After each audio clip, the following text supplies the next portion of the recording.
സംഘടനാ രംഗത്ത് 5 പതിറ്റാണ്ടിന്റെ അനുഭവ സമ്പത്തുമായാണ് M A. Baby CPIM general secretary പദത്തിലേക്ക് എത്തുന്നത്. EMSന് ശേഷം എം.എ. ബേബി പാർട്ടിയിലെ ഏറ്റവും ഉയർന്ന പദവിയിലെത്തുമ്പോൾ കേരള ഘടകത്തിനും കരുത്തിരട്ടിയാകും. പാർട്ടിയിലെ സൗമ്യനായ നേതാവെന്ന് ബേബിയെ വിശേഷിപ്പിക്കുമ്പോൾ സഹപ്രവർത്തകർക്കും എതിർ പാർട്ടിക്കാർക്കും മറ്റൊരു അഭിപ്രായമില്ല. സംഘടനയുടെ താഴെത്തട്ടിൽ നിന്ന് പാർട്ടി പ്രവർത്തനം ആരംഭിച്ച ബേബി 5 പതിറ്റാണ്ടിനപ്പുറം CPIM എന്ന പ്രസ്ഥാനത്തിന്റെ അമരത്ത് കരുത്ത് കാട്ടുമെന്നുറപ്പ്.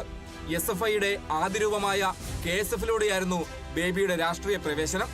SFI സെൻട്രൽ എക്സിക്യൂട്ടീവ് കമ്മിറ്റിയിലെ ഏറ്റവും പ്രായം കുറഞ്ഞ അംഗമായി തെരഞ്ഞെടുക്കപ്പെട്ട ബേബി SFIയുടെ സംസ്ഥാന പ്രസിഡന്റ്, അഖിലേന്ത്യാ പ്രസിഡന്റ് എന്നീ പദവികളിലുമെത്തി. പിന്നാലെ DYFIയുടെ അഖിലേന്ത്യാ ജോയിന്റ് സെക്രട്ടറി സ്ഥാനത്തേക്ക്.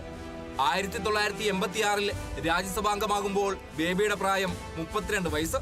യുവജന സംഘടനാ തലത്തിലെ പ്രവർത്തനം ദേശീയ തലത്തിലേക്ക് വളർന്നപ്പോൾ DYFIയുടെ അഖിലേന്ത്യാ പ്രസിഡന്റ് എന്ന പദവിയും ബേബിയെ തേടിയെത്തി.